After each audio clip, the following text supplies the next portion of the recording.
That's the house with the unexpected departure took place. That house was my Airbnb in Yuma, and almost from the word go, I knew it wasn't going to work.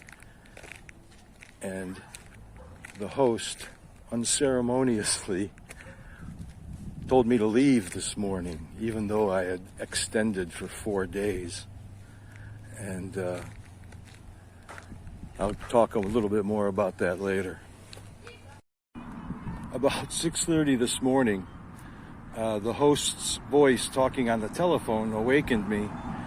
And I said, well, let me just go out and see what's going on, because I had a dream that something wasn't going to happen so well. In my dream, I tried to extend my stay again, but there was nobody after that. No words, no person, no nothing. So anyway, it was like a premonition dream. I walk out to the dining room area. She's on the phone with Airbnb saying, well, I just think it'll be better. Now, the thing you have to keep in mind, this 76-year-old host is nobody to play with. She's as tall as me. She's got bigger feet than I do, bigger hands. She's just like a well-bred Kentucky girl, as she calls herself. And she hands me the phone as she's saying to Airbnb, and here's Michael, he agrees with me. First of all, I didn't know what I was agreeing to. Secondly, I didn't agree with her once I figured out what she wanted. Okay, so I've made it to the semi-serenity of a park, although it's right next to a pretty busy street, and I'm sitting on the exercise equipment. Where was I? Okay, so I tell the Airbnb I'm not going to fight this, just take away the 4 extra days that she had agreed to, the host had agreed to yesterday, and changed her mind very rapidly. So there was a place close to her house that was cheaper, and the host was much younger and had higher ratings. And so the host of my Airbnb said, well, you can go to that new place. It's more convenient for you. I'm just trying to help you. I'm a compassionate person. And I went, yeah, okay, as you're kicking my butt out the door. And then I said, so I checked, and that house was no longer available for all 4 days that I wanted, what I would need it for, just 2. And I told the host that, and she says, well, it was available last night. So I'm thinking, she's been thinking of this shit for a while, right? This is not just something she woke up this morning and said, maybe this isn't working as well as it should. In my next little segment, I will explain why things didn't work out between us. When you put 2 people together, one who is fervently committed to the church and lives everything in her life for God, and mix that with an atheist, a 40-year atheist, and then start talking about religion, you're going to have problems, right? She tried to make me feel bad because I haven't suffered enough in life, in her opinion. Her husband died at 52. She has had 2 knee replacements and partial mastectomy from breast cancer. She has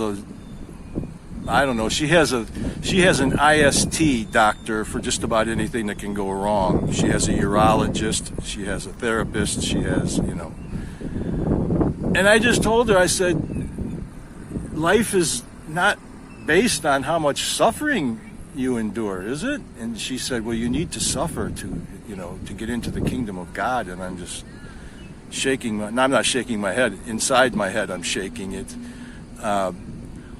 So that's the basis of why this didn't work.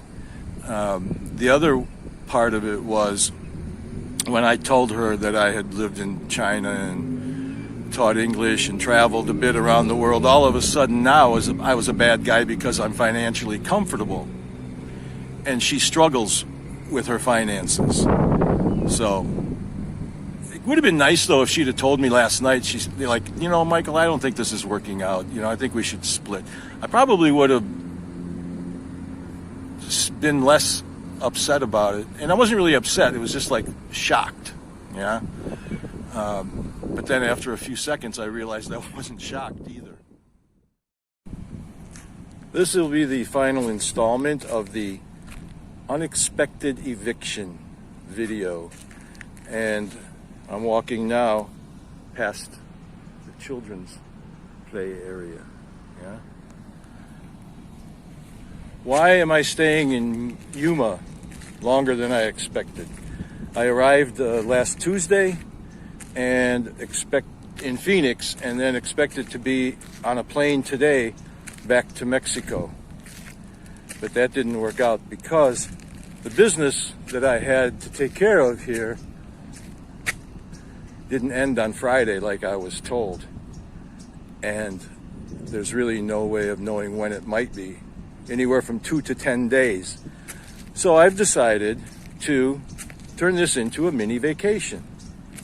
And I booked myself into a hotel that has a pool for a couple of days, and I probably will have to extend there for at least a couple more. The small problem I have is that I only brought clothes for 5 days. All the clothes I have are in my backpack. It's like 2 pairs of shorts, a pair of long pants, 3 t-shirts, and this short sleeve shirt that I'm wearing. That's it, along with some underwear. We'll make it. I'll be washing my clothes in the shower this afternoon. And plus it's hot here, you know, it's like 90 degrees every day. So clothes will dry quickly, all right? So I hope you enjoyed the little video tour, or video tale, I should say, of my unexpected eviction from my Airbnb. But as always, I land on my feet and the future is bright. Okay, now this is like an epilogue, something I forgot to mention. I'm going to write a short story about this little episode that I've experienced the last couple days, calling it the Unexpected Eviction. I think it'll be kind of fun to write, and I'm not sure if anybody's going to die at the end, and if so, who does? Yeah, but you know, in a couple of weeks, I think you can find it on michaelshortplays.com and enjoy it for yourself. I hope you enjoyed this. I really need some practice. I've never filmed myself like this before, and I think I was filming from below, filming up, and it showed every ounce of fat on my neck and in my face. So we're going to have to work on technique for sure. But I really do enjoy doing these, and I'll be doing more of them in the future for sure too. All right, take care.